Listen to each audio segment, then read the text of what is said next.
ध्यान लगाने मैं चलूं, ध्यान लगे ना मेरा। हे बुद्ध, आप ही कर दो पार मेरा ये बेड़ा। जी हाँ दोस्तों, जब भी हम ध्यान लगाने की कोशिश करते हैं तो हमारा ध्यान लग ही नहीं पाता है, या फिर हमारे मन में ये शंका रहती है कि हमें पता ही नहीं होता कि ध्यान क्या होता है और कैसे लगाया जाता है। इसी दुविधा का हल भगवान बुद्ध ने बड़े ही सरल शब्दों में किया हुआ है।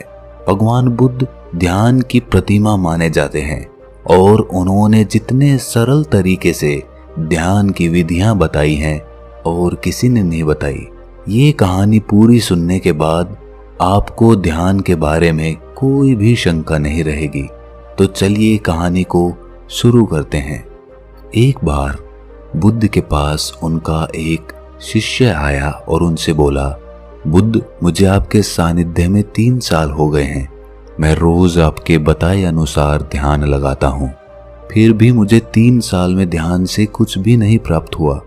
वहीं मेरे मित्र कहते हैं कि उन्हें कुछ ना कुछ ध्यान करके प्राप्त हुआ है, पर फिर मुझे क्यों नहीं हुआ। मुझे माफ करें बुद्ध, पर अब मेरे मन में ये विचार आने लगे हैं कि ध्यान से कुछ मिलता भी है या फिर ये मिथ्या है, क्योंकि मुझे तो आज तक कुछ भी नहीं मिला। और जो लोग कहते हैं कि मुझे ध्यान करने से ये प्राप्त हुआ, वो प्राप्त हुआ, मुझे लगता है कि वे सब झूठ बोलते हैं। आपने ही कहा था कि अपनी बुद्धि से खोजो, और अब इतने वर्षों तक ध्यान करने के बाद मुझे ऐसा लगता है कि ध्यान से कुछ नहीं मिलता। आप ही मेरा मार्गदर्शन करें। बुद्ध मुस्कुराए और बोले, इसका जवाब मैं कल सुबह ध्यान सभा में दूंगा, तुम वहां आना। अगले दिन बुद्ध सभी को इकट्ठा करके उपदेश देने लगे। उन्होंने कहा, आज मैं तुम्हें एक कहानी सुनाऊंगा। उसे तुम बस एक कहानी की तरह सुनना और समझना। ये पूरी तरह से एक काल्पनिक कहानी है। एक गुरु ज्ञान के लिए बहुत प्रसिद्ध थे। कहा जाता है उन्होंने एक सोने का पहाड़ जिसका शीश हीरे का बना हुआ था उसे खोज लिया था, जिससे उन्हें ज्ञान की प्राप्ति हुई। वो पहाड़ पर अकेले रहते थे।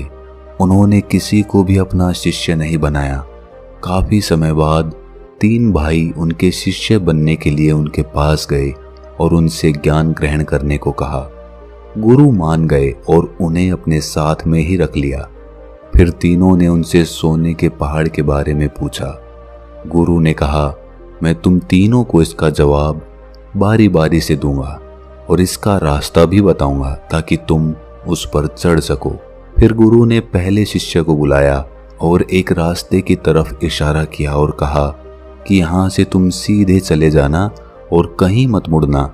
ये रास्ता तुम्हें सीधे उस पहाड़ तक ले जाएगा और कहीं भी अपनी यात्रा मत रोकना। वो शिष्य अपने गुरु का आशीर्वाद लेकर यात्रा के लिए निकल पड़ा। रास्ते में उसे काफी कठिनाई हुई। उसके पांव में कांटे चुभे, कुछ कीड़े मकोड़ों ने भी उसे काटा, कुछ जंगली जानवरों से भी उसका सामना हुआ, पर वो जैसे तैसे जंगल पार कर रहा था। तभी रास्ते में उसे भूख लगी। उसने जंगल में कुछ खाने का इंतजाम किया। खाना खाकर फिर से वो आगे बढ़ गया। उसके बाद वो एक मरुस्थल में पहुंच गया। वो काफी बड़ा था। उसके पास खाने के लिए थोड़ा सा खाना बचा हुआ था, लेकिन उसके पास पानी नहीं था और वो प्यास से बहुत व्याकुल हो रहा था। फिर भी वो चलता रहा। चलते चलते अंत में वो बेहद थक गया। अब उसके लिए प्यास सहना नामुमकिन हो गया था। उसके मन में अब ये सवाल आने लगे कि कहीं गुरु ने उसे कोई गलत मार्ग तो नहीं बता दिया। अब धीरे धीरे उसका चेहरा मुरझाने लगा और गला सूखने के कारण वो वहीं मरुस्थल में गिर गया। तभी अचानक से वहां बारिश की बूंदें गिरने लगी।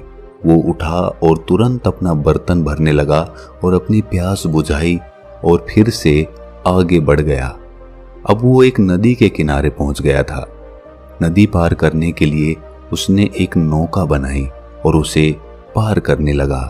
तभी वहां एक बवंडर आ गया और उसकी नाव उसमें डूबती चली गई। वो आदमी भी पानी में डूबने लगा और डूबते हुए सोचने लगा कि गुरुजी ने ये कैसा मार्ग बताया है। यहाँ तो बार बार मैं मौत के करीब जा रहा हूँ। अब तो पक्का ही मैं नहीं बचूंगा। तभी वहां पर कुछ लोग पहुंच गए और उस शिष्य को बचा लिया। वो पास के गांव के मछुआरे थे, इसलिए उन्होंने उस शिष्य को अपने घर ले जाकर खाना खिलाया और कुछ खाना खाने के बाद उसे आगे के रास्ते के लिए थोड़ा सा खाना दे दिया। वो शिष्य फिर से आगे बढ़ गया। जैसे जैसे वो आगे बढ़ा तो आखिर में उसने देखा कि आगे एक बहुत बड़ी खाई थी। उसे देखकर वो जोर से चिल्लाकर बोला, गुरु ने मुझे गलत रास्ता दिखाया है। हीरे के शीश वाला सोने का पहाड़ तो छोड़ो, यहाँ तो कोई रास्ता तक नहीं है। मेरी सारी मेहनत व्यर्थ हो गई। और वो वापस यात्रा कर गुरु के पास पहुंच गया और कहा, आपने मुझे गलत मार्ग क्यों बताया? वहां तो कोई पहाड़ ही नहीं था, बस एक जंगल, मरुस्थल, नदियां और खाई के अलावा कुछ नहीं था वहां पर। गुरु ने कहा, तो तुमने इन सब से क्या सीखा? शिष्य ने कहा, मैं कुछ सीखने थोड़ी गया था, मैं तो उस सोने के पहाड़ को खोजने गया था जो मुझे मिला ही नहीं। उस रास्ते से मैं क्या सीखता? रास्ता लंबा था, बेहद कठिन था। उसे पाने की चाह में मैंने सब पार कर लिया, लेकिन इतनी मुश्किलों के बाद भी मुझे कुछ नहीं मिला। तब गुरु ने कहा, तुम रुको, मैं तुम्हारे दूसरे भाइयों को भेजता हूं। शिष्य ने कहा, उन्हें भी वहां कुछ नहीं मिलेगा। अरे वहां पर कुछ है ही नहीं, उन्हें क्या मिलेगा वहां? तब गुरु ने अपने दूसरे शिष्य को आशीर्वाद दिया और वो भी उस मार्ग पर निकल गया। कुछ दिन के बाद वो भी वापस आ गया। तब गुरु ने पूछा, तुम्हें वो पहाड़ दिखा? शिष्य ने कहा, नहीं, मुझे कोई पहाड़ नहीं दिखा, वहां तो बस एक खाई थी। मुझे लगा शायद मैं आपके बताए रास्ते से भटक गया हूं, इसीलिए मैं आपसे रास्ता पूछने आ गया। तब गुरु ने पूछा, तुमने इन सब से क्या सीखा? शिष्य ने कहा, गुरुदेव, मैंने अपनी पूरी यात्रा एक जंगल से शुरू की और उसे पार करते हुए आगे निकल गया। मैंने यही देखा कि कैसे सारे जीव एक दूसरे पर निर्भर रहते हैं और एक दूसरे का खाना भी बनते हैं। उसके बाद मैं एक मरुस्थल में पहुंच गया। वहां पूरे रास्ते में मैं पानी के लिए व्याकुल रहा। एक समय के लिए मुझे ऐसा लगा जैसे मैं मृत्यु के करीब आ गया हूं। तब मैंने समझा कि जीवन का मोल क्या होता है, एक एक सांस की कीमत क्या होती है। तब मैंने आकाश से अमृत को बरसते देखा। तब उस पानी को पीकर मुझे वापस जीवन मिला। वो पानी बेहद मीठा था। तब मुझे एहसास हुआ कि पानी ही असली अमृत होता है। उसके बाद मैं एक नदी के पास पहुंचा। वो बेहद सुंदर थी। उसका पानी बहुत बहुत साफ था। वहां पर बने बांस के पेड़ों को काटकर मैंने एक नौका बनाई, जिसके द्वारा मैं उस नदी को पार कर रहा था। तभी वहां पर एक बवंडर आ गया। मैं डूबने लगा। तब मुझे कुछ मछुआरों ने वहां पर बचा लिया। तब मुझे एहसास हुआ कि मुसीबत के सामने हम हमेशा चाहते हैं कि कोई हमारी मदद करे, लेकिन हम कभी किसी की मदद नहीं करते।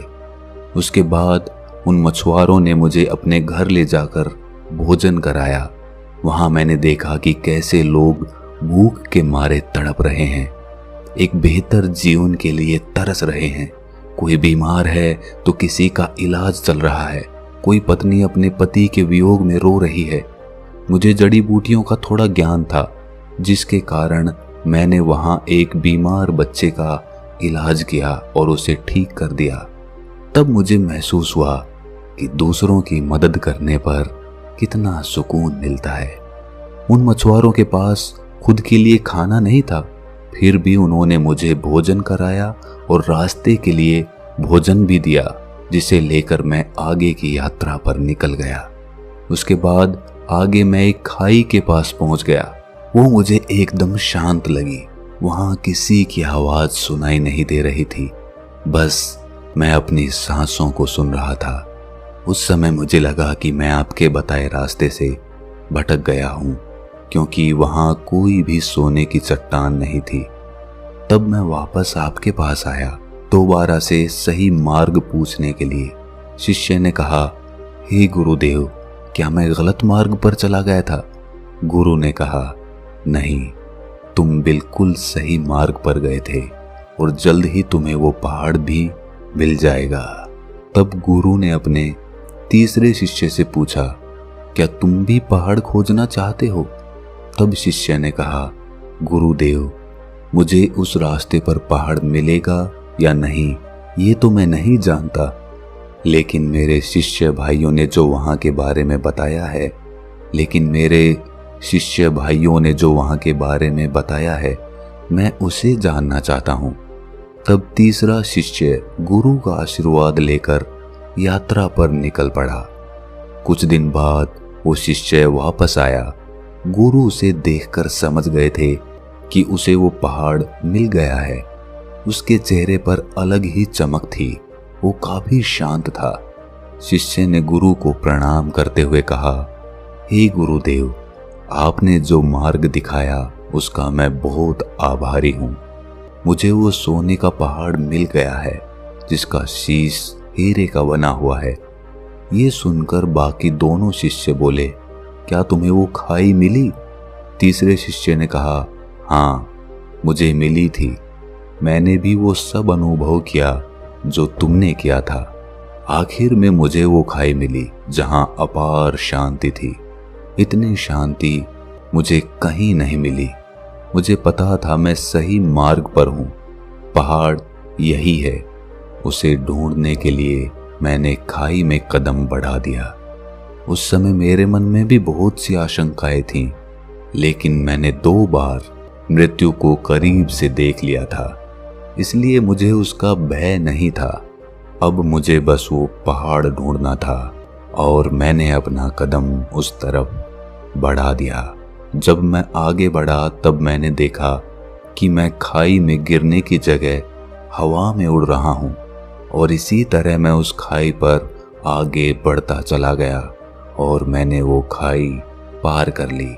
जब मैं आगे पहुंचा तो वहां काफी अंधेरा था, बिल्कुल भी रोशनी नहीं थी। उसके बाद जब मैं और आगे बढ़ा तब देखा कि आगे अथाह रोशनी है। वो रोशनी इतनी थी कि मुझे उसमें कुछ भी दिखाई नहीं दिया। तब भी मैं आगे सीधा बढ़ता गया। उस समय भी मैं बेहद डर रहा था, कांप रहा था, लेकिन फिर भी मैं आगे बढ़ता रहा और अंत में मुझे वो सोने का पहाड़ मिल गया जिसका शीश हीरे का था। उसके ऊपर जाने के बाद मेरा मन बिल्कुल शांत हो गया।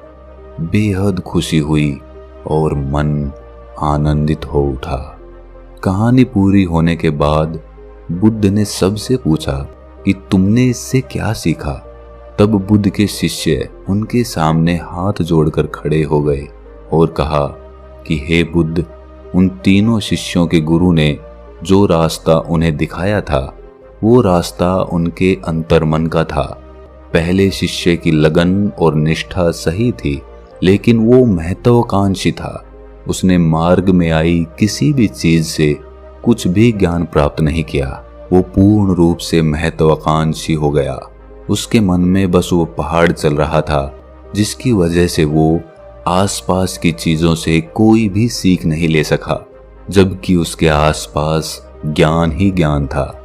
दूसरे शिष्य ने सब देखा और समझा कि प्रकृति कैसे काम करती है, जीवन कैसे जिया जाता है, मौत के समय कैसा लगता है। उसने मौत और सांसों के मूल्य को समझा। उसने अमृत को पहचाना कि पानी ही अमृत है। वो आखिर तक गया और उस छोर से वापस आ गया जहां उसे मंजिल मिलनी थी। वो उस खाई को देखकर घबरा गया जिसकी अथाह शांति उसको पसंद आई थी, लेकिन वो ये नहीं समझ पाया कि वही उसका रास्ता है और वो उसे गलत मार्ग समझकर गुरु के पास वापस लौट आया। लेकिन इस यात्रा से उसने कुछ पाया, लेकिन तीसरे शिष्य के मन में उस पहाड़ को पाने की कोई जिज्ञासा नहीं थी। वो तो बस उस मार्ग को जानना चाहता था, उसे देखना चाहता था जो उसके साथियों ने देखा था। आखिर में वही हुआ, उसने हर चीज अनुभव की। फर्क बस इतना था कि वो उस खाई की गहराइयों में चला गया जहां एकदम अनंत शांति थी।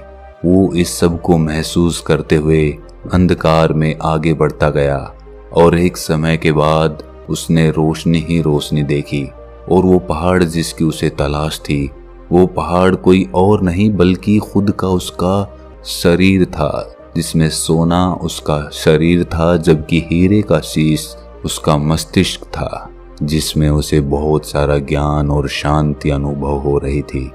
अब जिस शिष्य ने बुद्ध से कहा था कि उसने 3 साल में ध्यान से कोई भी चीज प्राप्त नहीं की, वो बुद्ध से जाकर बोला कि मुझे माफ कर दें, पहले मैं आपका पहला शिष्य बना हुआ था, लेकिन अब मैं कोशिश करूंगा कि आपका दूसरा शिष्य बनकर दिखाऊं। अब मेरे मन में कोई भी दुविधा या सवाल नहीं है। दोस्तों, हम सबका ध्यान मंजिल की तरफ होता है, लेकिन असली आनंद तो रास्ते का होता है, मार्ग का होता है। और जो व्यक्ति मार्ग का आनंद लेते हुए मंजिल का सफर तय करता है, वो मंजिल तक पहुंचते पहुंचते ही अथाह शांति को प्राप्त कर लेता है। और जो आदमी सिर्फ मंजिल पर पहुंचने की चिंता करता है, वो मार्ग का आनंद ही नहीं ले पाता। इसीलिए मंजिल से ज्यादा मार्ग जरूरी हो जाता है। अगर आपको ये कहानी थोड़ी सी भी ज्ञानवर्धक लगी तो इसे अपने सगे संबंधियों और दोस्तों के साथ शेयर जरूर करें, और ऐसी ही ज्ञानवर्धक कहानियां सुनने के लिए हमारे चैनल को सब्सक्राइब कर लें और इस वीडियो को लाइक जरूर कर दें। तो मिलते हैं अगली कहानी में, तब तक के लिए अपना ख्याल रखें।